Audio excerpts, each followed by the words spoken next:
Hey everybody, welcome to this video about Altergeists. I played some interesting games on the ladder and I thought that I'd just go through them and talk about the interesting lessons that I learned along the way. There's a mixture of, there's mostly wins of course, but there's a few losses in there as well, where I was experimenting with some things or maybe I misplayed, and I think it's really interesting to learn about against those matchups as well. So let's just go in the order that I played them in. Starting here. So this one here is against, this one's interesting. So I'm against Live Twins, and this is one of those rare wins going second against Live Twins. So I'm gonna see what happened here and how that managed to be pulled off. You're not Can't wait. I can see the duel. It's my turn. From my hair, come out. I activate my monster. I'll do this. So obviously they're doing their normal first turn combo. I link summon a monster. I activate my come out. I activate my do this. I link I set So a big part of it is probably that they only had one back row here. And us drawing a second trap there is really nice. I threatened battle phase here, which in hindsight was probably a mistake. I should probably have set one just in case they didn't take the bait here.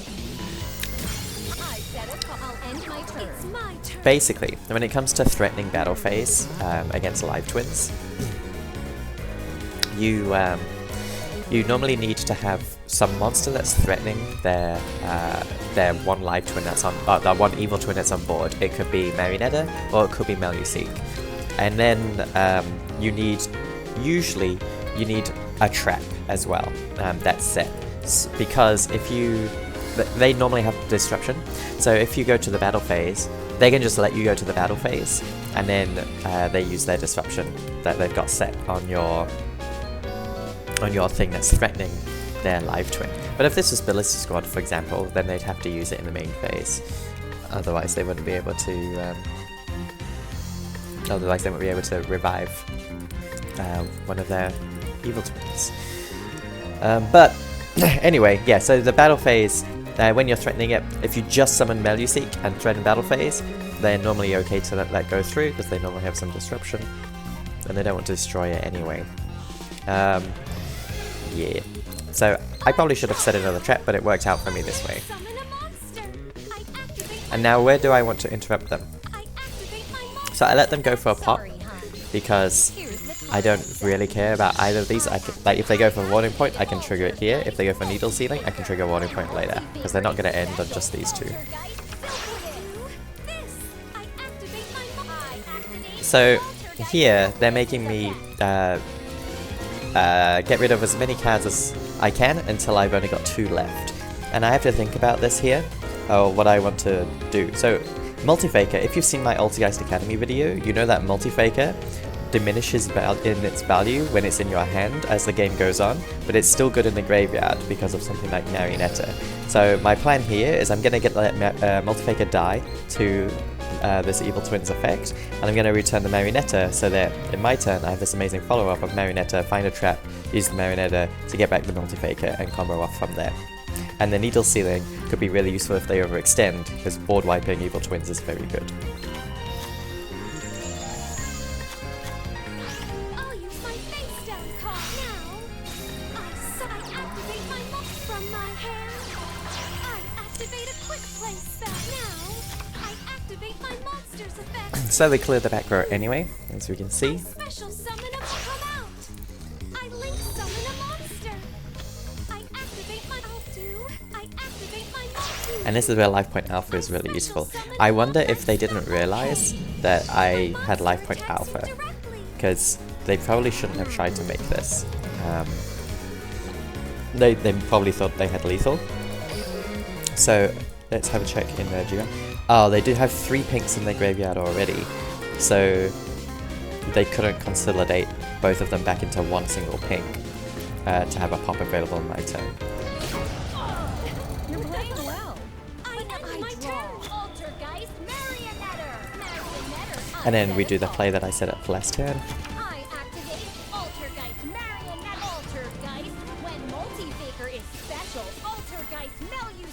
I'll create a Yeah. circuit that links node So, with link to when you get to do multi-faker in your own turn, you get the luxury of finding melee seek, and then making Hextia getting a search. out of moves yet. I activate my trap. I'm worried about some potential spells here, so I immediately go for the manifestation in their draw phase. Altergeist I activated a trap Altergeist multi-faker. When multi-fake Altergeist silk with it. New dimension. I link summon a monster. I activate my So you wait for them to use their effect, and then bounce it. Because now, if they get back the pink twin, because when they use the skill they left one pink twin in the graveyard, it's not going to trigger, and... Sorry, let's catch up. So the reason I bounce the blue twin there, I let them not synchro summon, and link summon into it in the first place, because when they activate the effect to revive, and then you bounce the blue twin, so they did revive pink twin, then you use pink to revive blue, then they can make the blue twin again, but blue twin's already used its effect, so now they're just stuck with the blue twin, and they'll only be able to revive a pink to draw a card in my turn. But they also kind of need to link into blue twin, otherwise they don't have a blue twin in rotation because they put all of their blue twins back. Let me just check something. Yeah. So we basically denied them of 2 link monsters, so then they also can't get back into evil twins as well. This evil twins here. So that's the logic there. They revived a starter. I don't think they realized they didn't have any twins left in the deck, or maybe they just wanted their Cyanite Crosswipe to be alive. Or they just trusted in this, but we had a Conqueree. Because we've had so much search power over the course of the game. Of course we had a Conqueree. Alright, and that's game 1. So that shows how it is possible to win against evil twins if they go in first. Also, our opponent opened a lot of starters by the looks of things, starters and extenders, rather than disruption. They only had the 1 setback row for our turn, and that's why if you see my evil twins video, I advocate for running 2 and 2 of the main deck monsters rather than 3 and 3, because otherwise situations like what my opponent experienced become more common. Alright, so the next one is against Fire Fists, and this is I've called this one how one spoofing makes the world go round. It's just a showcase more than anything. It wasn't particularly hard, like evil twins can be. It's just kind of showcasing what Altergeist can do with very little, once they've got a set up graveyard and things like that. I knew we'd duel event. And this is a very good hand as well. So this is also a lesson in how to play against a deck you're not familiar with. I'm not super familiar with how how Fire Fist works, and so I kind of just let them go off, and then I thought, you know, a link monster, they've consolidated some resources, is probably a good point to use a warning point. Because I've got spoofing, I can trigger Faker whenever I want. If I didn't have something to trigger Faker whenever I wanted, I would have to think more about the warning point. So what's happening here is, basically these guys aren't doing anything, and this purple guy here, he can destroy a card in the battle phase. So he went to destroy my spoofing preemptively, so I activated the spoofing. I didn't use the effect to search because I already had the 2 perfect cards in my hand of Multifaker and Conqueree. And now we're just going to show off how powerful the Conqueree Circuitous loop is, which I talk about in Altergeist Academy as phase 2 control, and just show how it gets us completely into the game. And we bounce his only other threatening attack, and then he can't attack with this because it was warning pointed. So we managed to negate 2 attacks and bounce 1. And then we can just pop off. So we had 3 link materials at the start of our turn: Multifaker, Conqueree, and Silverus. Normally I say don't link away Conqueree, but you'll see that it's okay here. So we drew what, Manifestation. So then we link 2 of them away into our Manifestation. Yeah, I think we drew Manifestation. We link 2 of them away. Actually, I've got a log here. Yeah, I drew Manifestation. So you link 2 of them away into Hextia, and then you link Hextia and the 3rd one away into Prime Banshee. Then Hextia gets your search. It looks like I got Marionetta here. Yes, I did. Because then Marionetta lets you go further.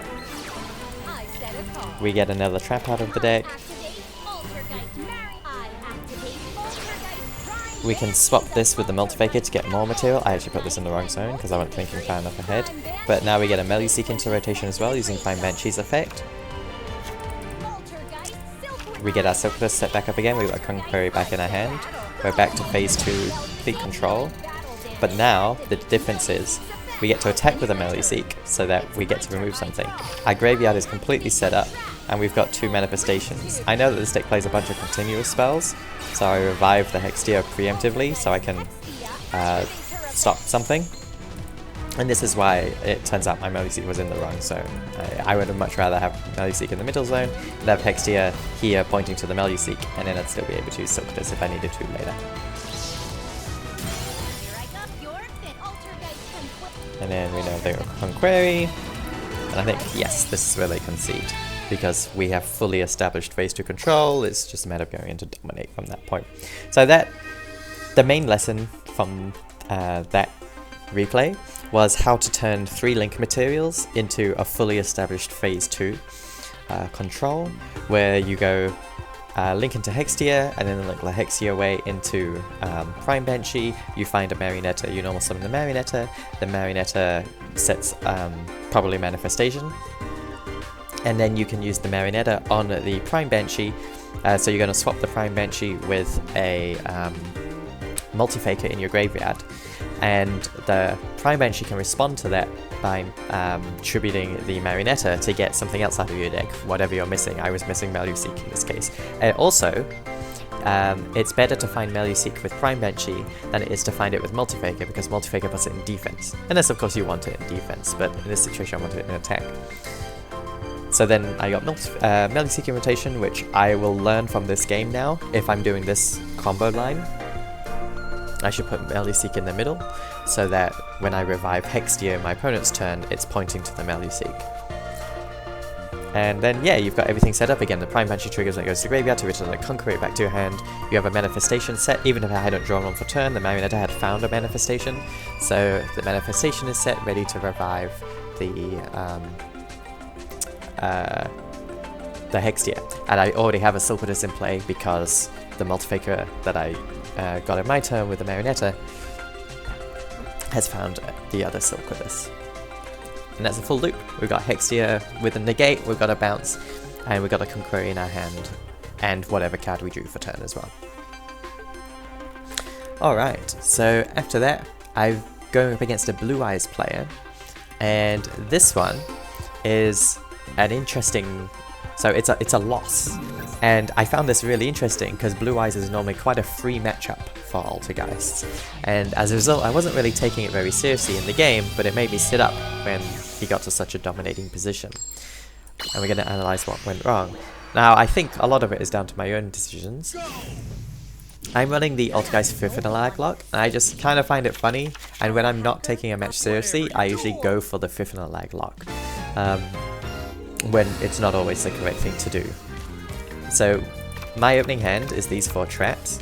The best 3 to set is Manifestation, Spoofing, and Warning Point, because then Spoofing can obviously shuffle away the Camouflage, get my Multifaker, and then set me up for the phase 2 control that I talked about in Altergeist Academy, and I'll have the set Manifestation already. But because I'm not respecting Blue Eyes, and I'm going for the Fifth lock, I end up setting Camouflage instead of Manifestation. And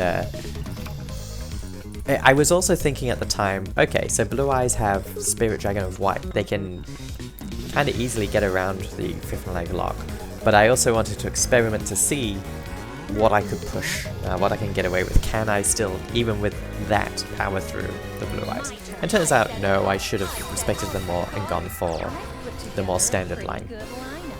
And we'll see how this unfolds here.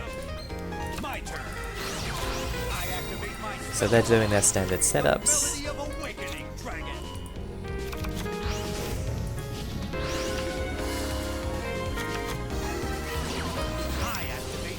here, so I've got the warning point for the Abyss Dragon, so they're not going to search all their craziness. This was also me not respecting it too much. I didn't think too much about using that warning point. Maybe I should have saved it for if they actually did get that Chaos Vex, for example. Or for this Tuna Monster. As my only answer to this Tuna Monster now is to actually pop off, get my Multi-Faker, get my Silquidus, and then bounce their Tuna. But then they've got this alternative White Dragon that they can special summon from the hand and they can keep extending from there. It might have still been correct though, given the position I put myself in, and how much of a thorn in my side this Synchro Monster ends up becoming. I'm so used to them just popping it, like tributing it away in my turn, but this guy showed a lot of discipline, a lot of intelligence. He held on to the Blue Eyes Spirit Dragon. He didn't go further than he needed to. And then here comes the Dragon Spirit of White. And it hits the spoofing. So now we use our spoofing. And what do I get? I think I get Silquidus. Yeah, I get Silquidus. Now, something interesting here. He goes to negate the Silquidus with the Blue Eye Solid Dragon. And this is, you can tag him one face at monster to negate its effects. This is a permanent negating its effects. And the Camouflage actually does come up in handy here, because I chain with the Camouflage, and Camouflage negates monster effects that target the equipped monster. So the Silquidus is not negated. So in his turn, I had to make a conscious decision whether to use Silquidus or not. There's a pretty free bounce in the Camouflage. Silquidus can just return the Camouflage's cost, but then he can, if I target the Spirit Dragon, which is the real problem, he can just swap it out. And if I target one of these, he can also swap this out into, I can't remember what it's called, Azure Eyes, I think. And that's a problem because Azure Eyes is going to make everything that's still here untargetable. Whereas if he does this, if he turns this into Azure Eyes preemptively, I can respond to Azure Eyes' trigger to bounce it with Silquidus. I've put together a pretty good lineup. I'm in a very bad position here. He has to attack directly because of Camouflage. Activate my Altergeist when multi-fake. Altergeist. Special summoning contrary. And now I'm forced to use this bounce in a less than satisfactory manner. I probably should have used it on this, or forced this out. I thought I would survive here. I failed to take into account the fact Dragon Spirit White, I know he's got 2 Blue Eyes White Dragons in his hand, and he's able to use that to summon more pressure.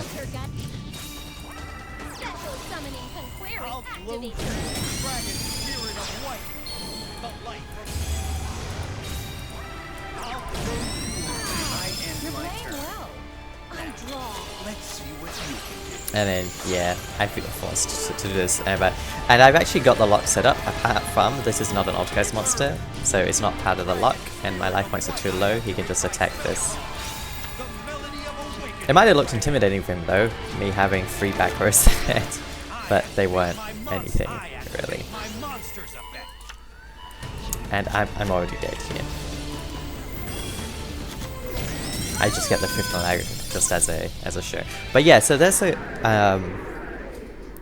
I think that just goes to show I should respect Blue Eyes a little bit more than I do. It's normally quite an easy matchup, and if I'd thinking properly, I think I would have easily won that match. If I just had the manifestation set, and because if I have the manifestation set, then the Spirit Dragon's not so much of a problem when it's negating my graveyard effects, because I have extra recursion. Whereas without access to manifestation, I had a Camouflage set. Camouflage isn't going to gather me more resources to get back into the game. And the next one is another loss. This one is against another easy matchup as well, Gandora, August Gandora. And something interesting here is even though I lose to something very unexpected that I don't usually see played in this deck, and so I would have actually been fine even with my big blunder. So what is my big blunder? So in this matchup, normally honestly I usually play it pretty well, but I also like to test things sometimes, and here it's down to this warning point. Normally I hold on to this for something really impactful, for something really impactful, like Galatea, for example. But in this, once I only find out I'm against Gandora next turn, like for certain. But against him here, I use the warning point because I wonder if I use it now, does it stop him? And this is something I just want to find out for myself. My logic is he can't make the rank 4 here. He's already normal summoned. So how's he going to get an Orchest onto the board? And I thought, well, he could have Orchestrated Return and have Nightmare, I guess. But I just want to, without this being able to use as link material, I just want to see how far he can go if I do want to put this. So this was a good experiment, I suppose, in that sense. I also, this was a mistake summoning the Multi-Faker. I was just on autopilot. I absolutely should not have summoned a Multi-Faker, even though I was just seeing how far he could go with the warning point. I have this camouflage to trigger the Multi-Faker whenever I like. I just wasn't thinking. So that's another mistake too. And there's a lesson here of trigger your Multi-Faker as late as possible. Like while you still have control, and I have control because I have camouflage. Manifestation doesn't count, because I need him to destroy my things without destroying the manifestation. I do not have control over when that will happen. I also completely forget about the skill. Of course, you can just use this as material for the skill.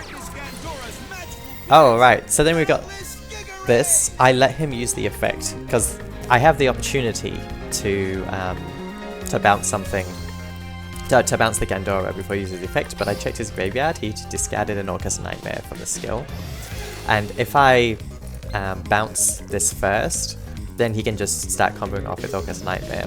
So my logic is, I'll let him wipe the board, then I'll bounce this, then there'll be nothing in play for him to use Orchest Nightmare on, and his combo will be stopped.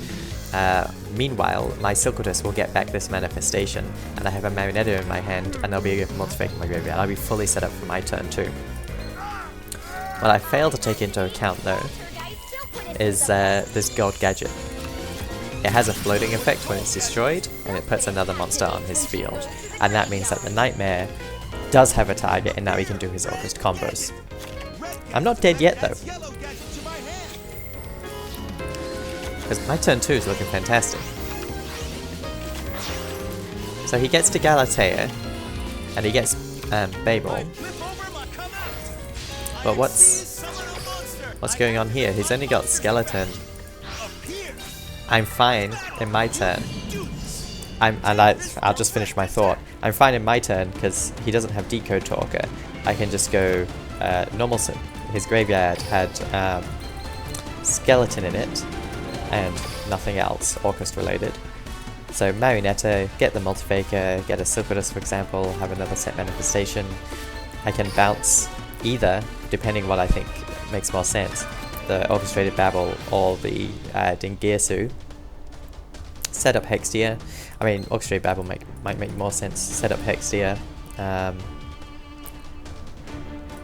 Yeah, I'd be fully ready to go. But he had this Chaos Dragon Legionnaire, which I don't normally see in this deck, and I think this is an outlier. I don't think it's a trend that people are putting this in the deck now.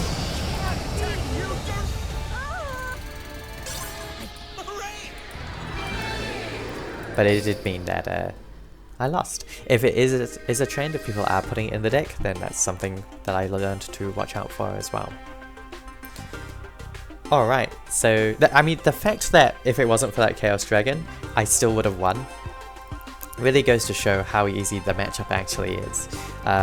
Because I made 2 giant mistakes, using the 1 point too early and then using the Multi-Faker too early, and neither of those would have come back to bite me if not for the Chaos Dragon Legionnaire.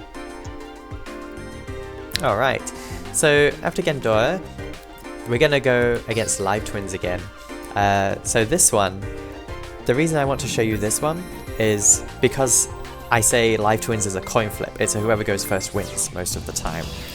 And this is one where I go first, so I just want to show you how to play, how to convert your going first into a win against Live Twins. As a hacker, I've come to. I can. Anyway, so we just go for our standard Altergeist plan. Again here, I go for the camouflage, because they didn't do life point alpha, so I assume they're not Altergeists, and I just really want to push the the fifth lag camouflage line as much as I can. In the blind, I don't think it's the correct thing to get, but because I already had spoofing, it's fine. I felt safer. If I didn't have spoofing, I probably would not have gone for the camouflage emulator elf setup. Anyway, didn't matter what this was, they blew it up with silent crosswipe. They go to blue. So notice, importantly, what I haven't done, I haven't attempted to interrupt their normal summon. They had silent crosswipe, and silent crosswipe just blows you out if you try to interrupt their normal summon. Imagine if in their normal summon I activated personal spoofing. They just silent crosswipe destroy personal spoofing, and I'd be dead in the water to their full combo. So don't try to interrupt their normal summon. I'm showing you now where you interrupt. So you interrupt them after they've used their first Link Monsters effect.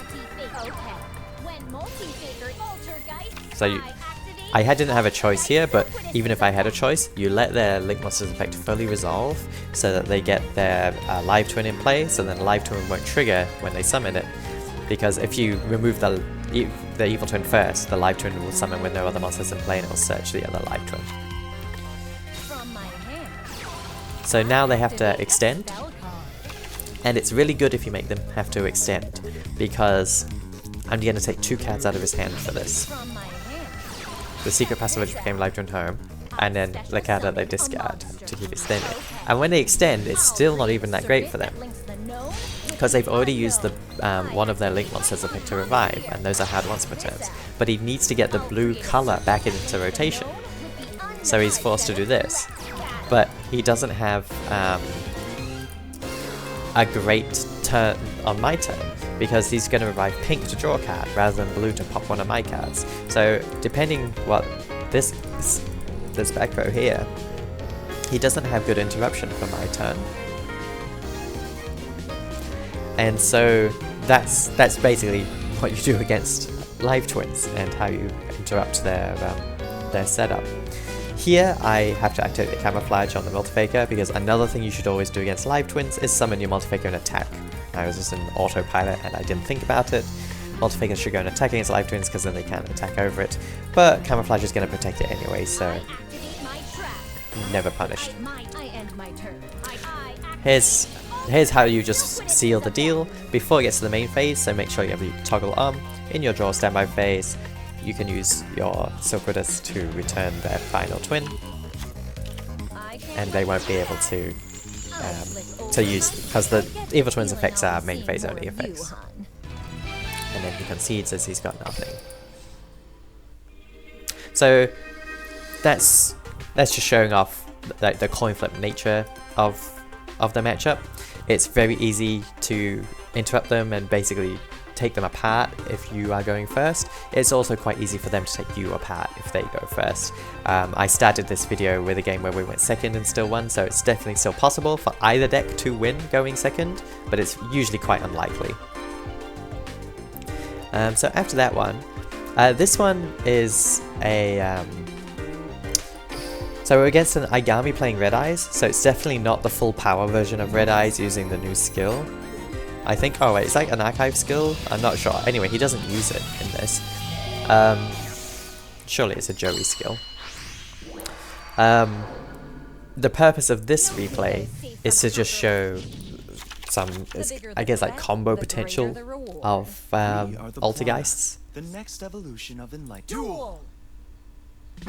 And this is Actually, this opening hand, I think, shows how not as bad of a brick these two cards are to include in your deck as it might seem on first glance.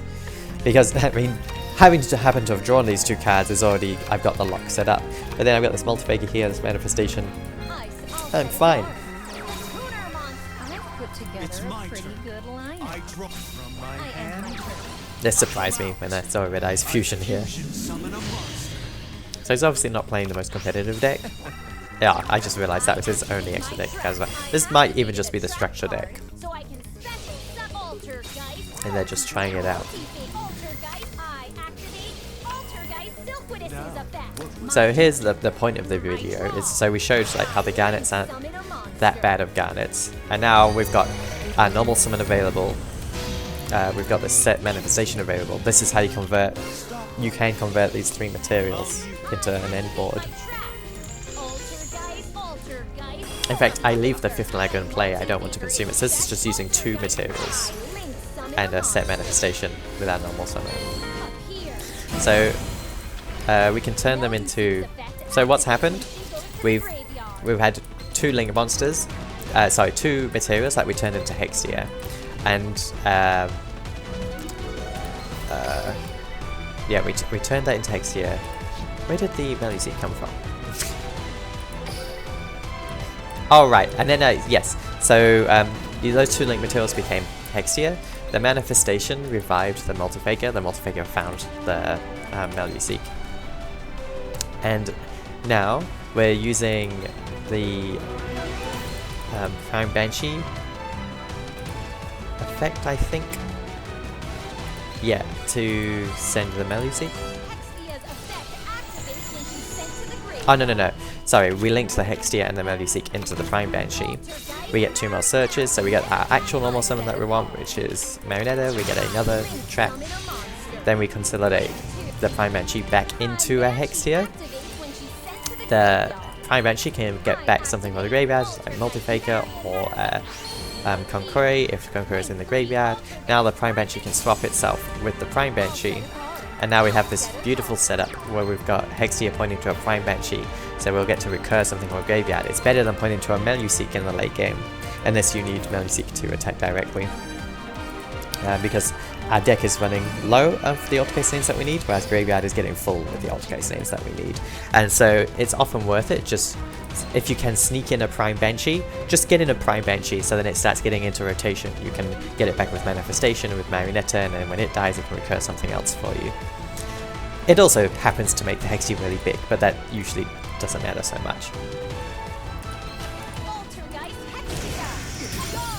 And we're so comfortably set up. I mean, it's very possible I had lethal available and I didn't do it, but missing lethal when you've already got this set up doesn't matter. You've got full control of the game. And then the fifth leg log actually comes up, which is hilarious, stopping this Amazoness Swordswoman from killing me. But it turned out it was okay anyway, because it still could us.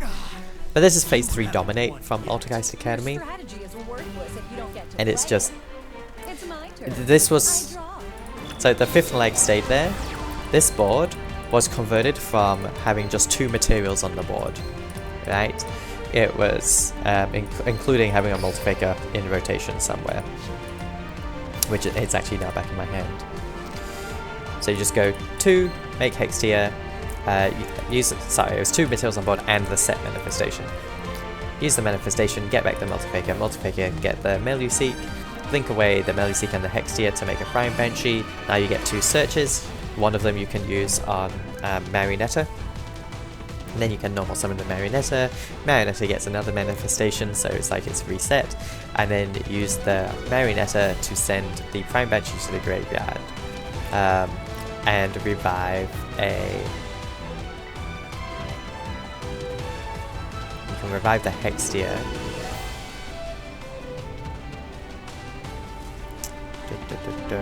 Is that what I did? Oh no, first I linked away the the Prime. In this version I linked away the Prime Banshee and the Multifaker back into a Hextia. Then I used the Marionetta to turn itself back into a Prime Banshee. I actually think there's something better you can do there, but this is like good enough, to be honest.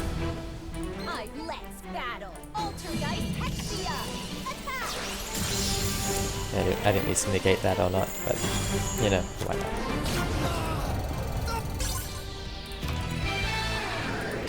So that was just showing off what you can do with link materials, and your normal summon and your set manifestation. The next game is against Lunalights, and this shows why I really like having the Fifth and a Lag in the deck. It's mostly for this matchup. Against other matchups, I bring out the Fifth and a Lag lock just to see if it can hold against whatever I'm playing against, but I know how to use it against Selena, or against the Lunalights, and this is going to be a perfect demonstration of it. I don't need anyone's duel. So the great thing about having the Fifth and Lag lock in your deck is you can end up basically not caring about what Lunalights are doing. There are a couple of considerations you need to make though of how they're going to break your lock. They do include a few ways to do it, and I'll talk about them as we get to what I'm considering. So here we've got the lock set up. Whoops. So we've got the camouflage on the Fifth and Lag, so they can't attack us. And also they can only target the Fifth and Lag with monster effects, and anything they target the Fifth and Lag, any monster effects that target the Fifth and Lag will be negated. So now we need to, what are we worried about? How do they break this? They have two cards which break it. They have Lunalight White Rabbit, which they need to normal summon in order to use its effects. So Lunalight White Rabbit has two effects. One of them is it can bounce cards your opponents control, like spells and trap cards that your opponents control, equal to the number of other Lunalights they control. But they need to have normal summoned the White Rabbit to do that. The card doesn't say they need to have normal summoned it, but all of their ways to special summon the White Rabbit that I can think of negate the effects of the White Rabbit, so you don't have to worry about the bounce effect if they've special summoned it. So you just have to watch out for them normal summoning White Rabbit. If they consume their normal summon, you know that for this turn you don't have to worry about White Rabbit. The other answer that they have is their Xyz monster, the Fire Fist monster, Brotherhood of the Fire Fist, who can detach a material to negate basically all of your monsters on your board, and that will negate the Fifth and Lag. And then that turns off your lock. And so there's a couple of ways to deal with these things. Other answers are of course something like MST. So how do you deal with these things? We have here this Emulate Elf. So Emulate Elf, when it's summoned as an effect monster, makes your other Altergeist traps unable to be targeted or destroyed. So that will protect your camouflage from the White Rabbit. The White Rabbit won't be able to bounce it to your hand. Also, spoofing, once it's done its thing, it's taking up valuable space, and I'd actually rather have this removed, so I don't care if they bounce this with the White Rabbit. In fact, I prefer them to. Then we've just got to worry about, well, this also protects camouflage from MST as well. Something I don't know is if they can destroy this with MST. When it's here in the field, it says here, this card is also still a trap, right, when it becomes an effect monster. So in theory they could MST it, but then Fifth and Lag says that your opponent cannot target Altergeist monsters you control with card effects, except Altergeist Fifth and Lag. So does that mean the MST can't hit the Emulate Elf because it has to hit the Fifth and Lag, except of course it can't hit the Fifth and Lag, but then because it wouldn't be able to hit the Fifth and Lag in the first place, does Fifth and Lag's effect not apply to it? I honestly don't know. I've never seen an MST blow up an Emulate Elf when I've heard of Fifth and Lag in play though. And they're usually not running MSTs, to be honest, Selena's, but it's a possibility that you need to be aware of. So, the Emulate Elf is going to protect your camouflage from targeting effects and destruction. And then the Fifth Lag is going to protect the Emulate Elf, so we just have to worry about the Xyz monster. How do we deal with the Xyz monster? We just have to bounce it with Silkidus, which I currently don't have access to. So in this turn, I'm considering how to get everything set up. I need Silkidus access, and I need Emulate Elf. So here comes the Emulate Elf, and then I grab myself the Silkidus.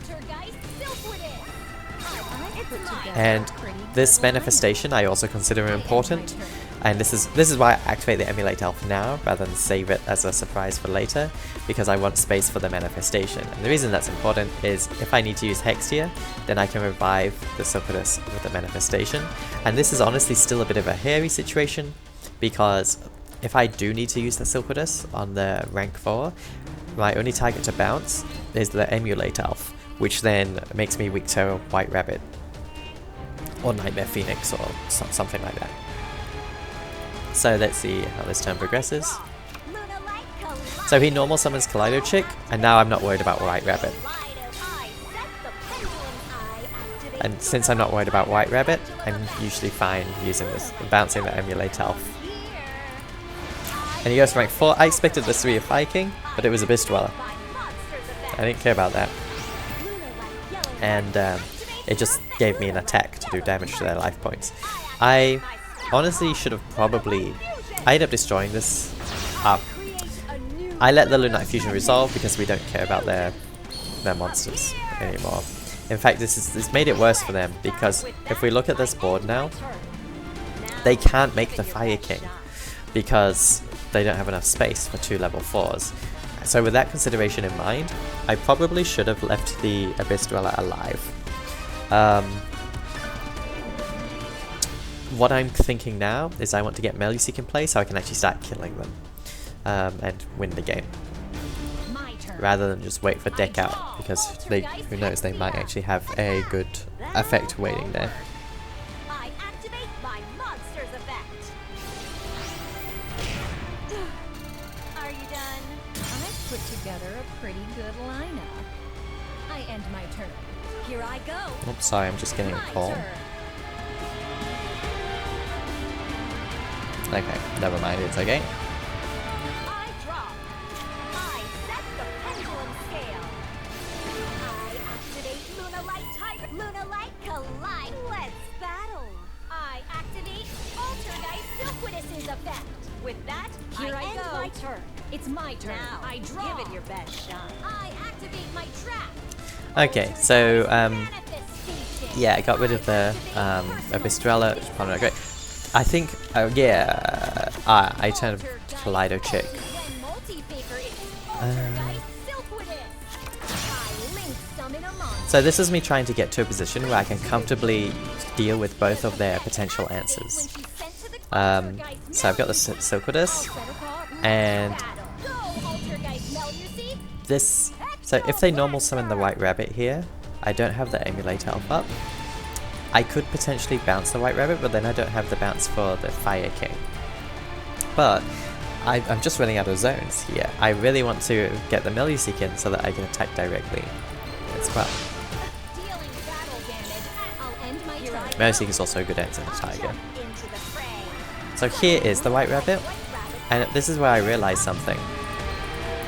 If White Rabbit is in play, they can't make a rank 4. My plan here is I bounce this. I just automatically assume this is level 4.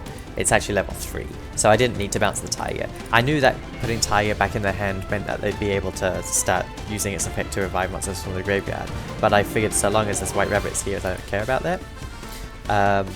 So I use the Silquidus to bounce the Tiger, and then with the new zone I've freed up, I can activate Emulate Elf. I activate Altergeist Silquidus. I activate my continuous trap. I special summon. And then they activate the rabbit, but they can only bounce the personal spoofing. I activate the spell card. I create a new lunar legend. Shine in the Around this point they taunt me, asking if I'm just trying to annoy them.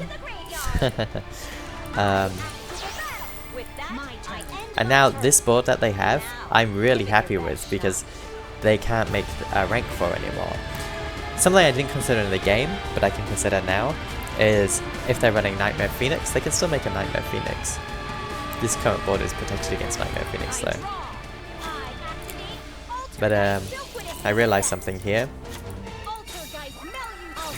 They've created a board that loses to Bolo Dragon.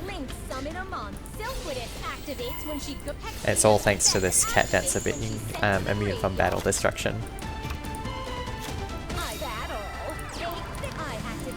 So it's just elementary now. We take the Leo Dancer, we attack the cat dancer. Don't use Leo Dancer's effect to wipe the board, because then we could only attack into this. We just attack the cat dancer twice, and it kills them. And that's how you deal with Lunalights. Once you've got the 5th leg lock, you just finagle your way around any of their potential answers, and eventually you either whittle them down with Meluseek, or they present a board which dies to Bolo's Dragon, and then you make Bolo Dragon and you kill them. Alright, so then the final one for today is against Neo/Yubel. Neo/Yubel is a very, very, very, very, very, very, very easy matchup for Altergeists, and I'm just including this here so that I guess it's just proof. It just shows that it's a very easy matchup.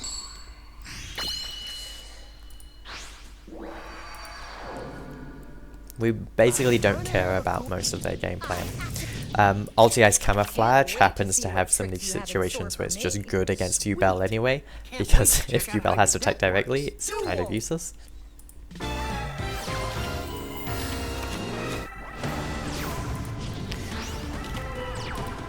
Because what are they really doing that's gonna threaten us?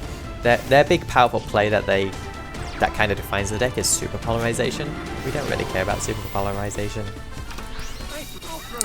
So then here, what's going on here? Am I doing the 5th leg? Yeah.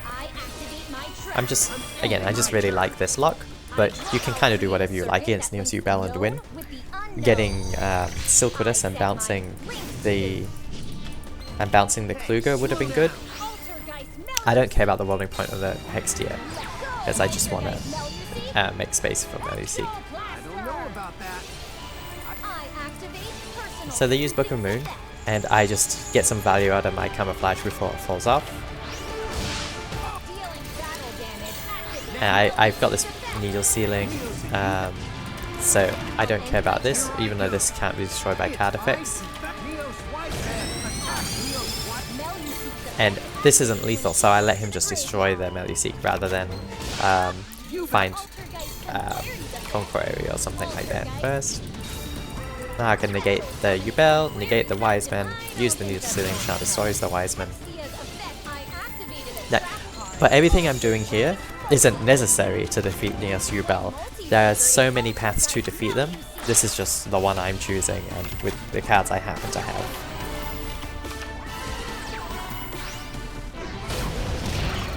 Then they're dead.